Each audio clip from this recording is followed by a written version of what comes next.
ምሕረት ጋር መጣችሁ አልቅሳችሁ በደስታ የተመለሳችሁ ጉድለታችሁ ተመልከላችሁ ልጅ አጥቻለሁ ብላችሁ በልጅ ናፍቆት የተሰቃያችሁ ሰላም ያጣችሁ ቤተሰብ የገፋችሁ ወዳጅ ዘመድ እሷ አትወልድም በቆሎ ናት ብላ ያባረራችሁ ወገኖቼ ጌታ ጋር ስትመጡ ግን በደስታ ይመልሳል። ክብርና ምስጋና ለአምላካችን። ሰላማችንን ሊመልስ ወገኖቼ ሰላም ያለው እዚህ ነው። ለዚህ ነው በመጽሐፍ ቅዱስ ላይ እነሆ በዮሐንስ ወንጌል ምዕራፍ 14 ቁጥር 27 ላይ እኔ የምሰጣችሁ ሰላም አለ ዓለም እንደሚሰጣችሁ አይደለም አለ። እስቲ በሉ እኔ የምሰጣችሁ ሰላም በሉ። እኔ የምሰጣችሁ ሰላም ዓለም እንደሚሰጣችሁ ሰላም እንደሚሰጣችሁ ሰላም አይደለም። የማን ሰላም ይመጣል? የእግዚአብሔር ነገሩኝ እንጂ የእግዚአብሔር። ዓለም ሰላም ብትሰጠን ወገኖቼ እጅግ የሚወረወሩ ብዙ ሀገራትን የሚያጠፉ ሚሳኤል ሰርተው ብዙዎች ሰላማቸውን ማስጠበቅ የሚችሉ ይመስላችኋል። ሰላም ግን ያለው ከእግዚአብሔር ነው ወገኖቼ። ሰላም የሚሰጠው ከእግዚአብሔር ነው። ጓዳችን ቤታችን ሰላም አጥቶ ብዙዎች አልቅሰን ነበረ። ብዙዎች ደግሞ ለቅሷችንን መልስ ለማግኘት ወደ ቅድስት ቤተክርስቲያን መተናል እግዚአብሔርን ፍለጋ። እግዚአብሔርን አግኝቶ የሄደ ሰው ሰላም ይዞ ይመለሳል ወገኖቼ። አሁን በቤታችሁ ስትገቡ ሰላሙን መድኃኔዓለም ያብዛላችሁ። ጌታን ባዩት ጊዜ ደስ አላቸው ይላል። ደስታን የሚሰጥ ጌታ ሰላምን ይዞ ስለመጣ ወገኖቼ ሰላም አጥተው ተጨንቀው ስለነበረ ነው። አዎ ሰላም አጥተው ተመልከቱ። እነዚህን ሐዋርያቶችን ሰላም ሲሰጥ አይተናል። ሌሎቹም ደግሞ እንዲሁ ሰላም አጥተው ተጨንቀው ነበረ። በሉቃስ ወንጌል ላይ እነሆ የሉቃስ ወንጌል ምዕራፍ 24 ቁጥር 21 ላይ ያሉትን እነሆ ፊላስና ቀሌዮጳን ተመልከቷቸው። ሲያወሩ የነበሩት ነገር አለ። ለኢየሩሳሌም እንግዳ ነህን እያሉ ጌታን ይጠይቁት ነበረ። አብሯቸው ይጓዝ ነበረ። የኤማውስ መንገደኞች ናቸው። ከኢየሩሳሌም ወደ ኤማውስ ይሄዱ ነበረ። 60 ምዕራፍ ወደምትርቀው ወደዛች ከተማ ይሄዱ ነበር። እስራኤል ላይ የሆነውን ነገር አይተው ተመልክተው ተስፋ ቆርጠው ሄደው ነበር። ወገኖቼ ተስፋ መቁረጥ ሰላም ማጣት ነው። አዎ ብዙ ሰው ተስፋ ይቆርጣል። ተስፋም ቆርጦ ደግሞ ገመድ ይዞ ወደ ጫካ የሚሮጥ ብዙ ሰው በዝቷል። አሁን ላይ በተለይ ወጣት ሰላምህ እንዲመለስ የቆረጥከው ተስፋ እንዲቀጠልልህ ከክርስቶስ ጋር ተነጋገር ወገኔ። ከክርስቶስ ጋር ውል ይኑር፣ ስምምነት ይኑር። ብዙ ሰው ተስፋ ይቆርጣል። ይሰራል፣ እጁ ላይ ገንዘብ ስላጣ ተስፋ ቆርጦ እግዚአብሔርን ያማርራል። እግዚአብሔር የለም፣ እግዚአብሔር ረሳኝ ይላል። በመስቀል የዋለልን ግን ተስፋ ሊሰጠን ወገኖቼ፣ የተቆረጠውን ሊቀጥልልን፣ ያጣነውን ሰላም ሊመልስልን ተስፋችን እሱ ስለሆነ ወገኖቼ ተስፋ አትቁረጡ። ተስፋን የሚሰጥ እግዚአብሔር ተስፋን ይቀጥላልና። ዛሬ ቢጨልም ነገ ይነጋል። ዛሬ ቢጠቁርባችሁ ነገ ወገኖቼ ጥቁረቱ ይገፈፋል። ተስፋን የሚሰጥ እግዚአብሔር እነዚህ ሰዎች ተመልከቷቸው። ተስፋ ቆርጠው ነበር። ምን ይላሉ መሰላችሁ? ሲነጋገሩ አንተ ለሀገሩ እንግዳ ነህን እያሉ ይጠይቁት ነበረ። ብዙ አልላችሁ እንዲህ ይላሉ፣ እኛ ግን እስራኤልን ይቤዣል ያልክ።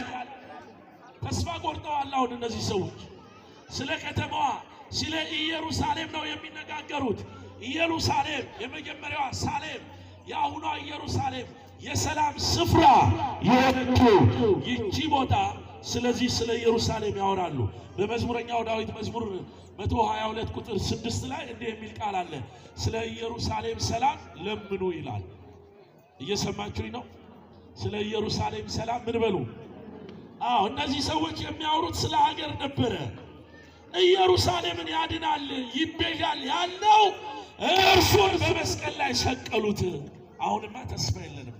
ተስፋ ቆርጠዋል ወገኖች፣ ተስፋ ቆርጠዋል። ግን እነዚህ ሰዎች ተስፋ ቢቆርጡ ተስፋ የሚሰጠው ጌታ ከእነርሱ ጋር ነበር። ስሙ ለዘላለም የተመሰገነ ይሁን። አብሯቸው ነበር ወገኖቼ። ብዙ ሰው ተስፋ ይቆርጣል፣ ግን አብሮ ያለውን ነገር አይመለከትም። በገንዘብ ማጣት ተስፋ የሚቆርጥ ሰው አለ ወገኖቼ። እንዴ እጅግር የሌላቸው ብዙ ሰዎች እኮ አሉ። ጤናን የሰጠማ ታዲያ ተስፋ የሚያስቆርጠው የገንዘብ ጉዳይ ነው። ከገንዘብ በላይ ጤና ካለ ነገ ሰርቻ አመጣዋለሁ ብለን ለምን ተስፋችንን አንቀጥልም? ኢየሩሳሌምን የሚቤዣት እሱ ሞተ፣ እሱ ተሰቀለ፣ ከዚህ በኋላ ምን ተስፋ አለን ብለው ተስፋ የለኝም ብሎ ብዙ ሰው ወደ ቤተ ክርስቲያን መጥቶ አልቅሶ ወደ ቤቱ ደግሞ ይመለሳል። በቃ ከዚህ በኋላ ምን ተስፋ አለኝ? ሐኪሞቹ ቀረሽ ያሉኝ 15 ቀን ነው፣ 10 ቀን ቀርቶኛል፣ ከዚህ በኋላ ልሞት፣ ምን ተስፋ አለኝ ብሎ ጥሎ ይሄዳል። ብዙ ሰው ሐኪም የጻፈለትን ደብዳቤ ይዞ መጥቶ ተስፋ ሳይጨምር ተስፋ እንደቆረጠ ይመለሳል። ግን ወገኖቼ ተስፋ አትቁረጡ። ኢየሩሳሌምን የሚቤዣት እሱ ጌታ ክርስቶስ ከእነርሱ ጋር ነበረ፣ አላወቁትም። አሁን ችግሩ ይሄ ነው። እንደ ፊላስና ቀለዮጳ ብዙዎቻችን የማናስተውለው ነገር አለ ወገኖች። የሚያድነው የሚፈውሰው ጌታ ከኛ ጋር ሆኖ እኛ ግን ብዙ ያላስተዋልናቸው ነገሮች አላስተዋሉ። ይመሽብሃል ከኛ ጋር እደር አሉት። ወደ ቤት ገባ፣ ጋበዙት። የቀረበውን ማዕድ ሲባርክላቸው አይናቸው ላይ የነበረው ሐዘን ተነሳላቸው። የልባችንን ሐዘን ያንሳልን መድኃኔዓለም። አወቁ ጌታ መሆኑን። ካለፈ በኋላ ብዙ ጊዜ እናውቃለን እያለ አናውቀውም። እባካችሁን ተስፋ ሳትቆርጡ በእጃችሁ በልባችሁ ያለውን ጌታ እመኑት። ነገን ያሻግራችኋል። ነገን ተስፋ አድርጋችሁ ኑሩ። ነገን ወገኖቼ እንሻገራለን። ሶስት ሐሳብ ላንሳላችሁ። ተስፋ የሚያሳጣን ነገር ምንድን ነው? እነዚህ ላንሳ። እነዚህን ያያችኋቸው ሐዋርያቱንም እነ ማርያምንም ስትመለከቱ በተስፋ መቁረጥ ሲያለቅሱ፣ ጌታን በማጣት ሲያለቅሱ ነበር። እኛስ ሰላም የሚያሳጣን ነገር ምንድን ነው ወገኖች? የመጀመሪያው ኃጢአት ነው። ምንድን ነው አልኳችሁ? ከሰላም እንድንርቅ የሚያደርገን ኃጢአት ነው። በመዝሙረኛው ዳዊት መዝሙር 37 ቁጥር 3 ላይ ከኃጢአት የተነሳ ለአጥንቴ እንኳን ሰላም የለውም ማለት። እስቲ በሉ ከኃጢአት የተነሳ ለአጥንቴ እንኳን ሰላም የለውም። ምን የለውም? ከኃጢአታችን የተነሳ ነፍሳችን ስጋችን ረፍት የለውም፣ ሰላም የለውም። ኃጢአት ሰርተን ማን ነው ሰላም የሚኖረው? ከእግዚአብሔር ተደብቀን የምናደርጋቸው ኃጢአቶች ሰላም ሰጥተውን አያውቁ። ሚስቶቻችንን ትተን እግዚአብሔርን ረስተን ከሌላ ሰዎች ጋር ኃጢአት የምንሰራ ሰዎች ምን አይነት ሰላም አለን ወገኖች? እግዚአብሔርን ዋሽተን ሰርቀን የምንበላው እንጀራ ምን ሰላም ይሰጠናል? በውሸት ፍርድ ላይ ቁጭ ብለን በውሸት ወንበር ላይ ሆነን የፈረርንባቸው ሰዎች ምን ሰላም ይሰጡናል ወገኖቼ? ኃጢአት ነው። ከኃጢአት ልንርቅ ይገባል። ሰላምን ለማምጣት ምንን ለማምጣት? ከምን ልንርቅ ይገባል? ከኃጢአት ልንርቅ ይገባል ወገኖች። ከኃጢአት ልንርቅ ይገባል።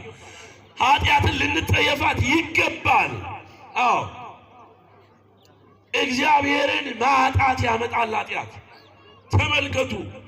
እነሆ ሁለተኛው ሐሳብ እግዚአብሔርን ከማጣት ነው። ሰላም የምናጣው ሰላም የሚርቀን ከእግዚአብሔር ስንለይ ነው።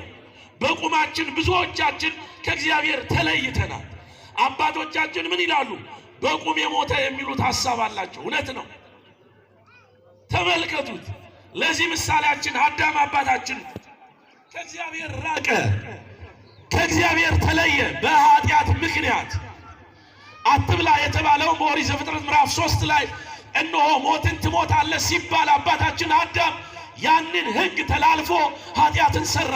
ዕፀ በለሷን በበላ ጊዜ ወገኖቼ ራቁቱን ቀረ። ራቁቱን ምን አለ? የለበስን ይመስለናል ብዙዎቻችን። ራቁታችንን ነው። ከእግዚአብሔር መለየት ራቁትነት ነው። አዳም አትብላ የተባለውን ዕፀ በለስ ስለበላ ወገኖቼ ሰላሙን አጣ፣ ተጨነቀ፣ ከእግዚአብሔር ተለየ። አዎ ከጌታው ተለየ። ገነትን የመሰለ ቦታ አዳም ተነጠቀበት። ሰላም የሚሰጠውን ጌታ አጣ። ስለዚህ አዳም ዕፀ በለሷን በቆረጠበት ዛፍ ላይ ሮጠና የለበሰው ቅጠል ነው ወገኖቼ። ቅጠል ከምን ያድናል? ብዙዎቻችን ቅጠል ለብሰናል። አሁን ቅጠል እሳት ሲነካው ይነዳል። ቅጠል ንፋስ ሲመጣ ከላያችን ላይ ይበተናል። ቅጠል ጎርፍ ቢመጣ ይወሰዳል ወገኖቼ። ምን ጸንቶ ይቀመጣል ላያችን ላይ? ልንለብሰው የሚገባው ክርስቶስን ነው። ለዚህ ነው በሮሜ ምዕራፍ 13 ቁጥር 14 ላይ ኢየሱስ ክርስቶስን ልበሱት ይላል። ከኃጢአት ሁሉ እንድንድን ከኃጢአት ሁሉ እንድንነጻ ክርስቶስን ልበሱት አለ ወገኖቼ። አዳም የለበሰው ክርስቶስን አውልቆ ቅጠል ነው የለበሰው። ስንቶቻችን ክርስቶስን አውልቀን ቅጠል ለብሰናል? በ40 እና በ80 ቀን ያገኘነው ልጅነት ጥለናል። ለዚህ ነው ሰላም ያጣነው ወገኖቼ። ለዚህ ነው የምንቅበዘበዘው። ለዚህ ነው እየበላን የማንጠግበው። ለዚህ ነው ሰርተን እርካታ የሌለን። ለዚህ ነው በቤታችን ሰላም ያጣነው ወገኖቼ። ለዚህ እኮ ነው በዚህ በመጽሐፍ ቅዱስ በማቴዎስ ወንጌል ምዕራፍ 10 ላይ በሁሉ ቤት ስትገቡ ከበር ጀምራችሁ ስለ ቤቱ ሰላም እንዲህ በሉ፣ ሰላም ለዚህ ቤት ይሁን በሉ ይላል። ከቤታችን ነው ሰላም የሚጀምረው ወገኖች።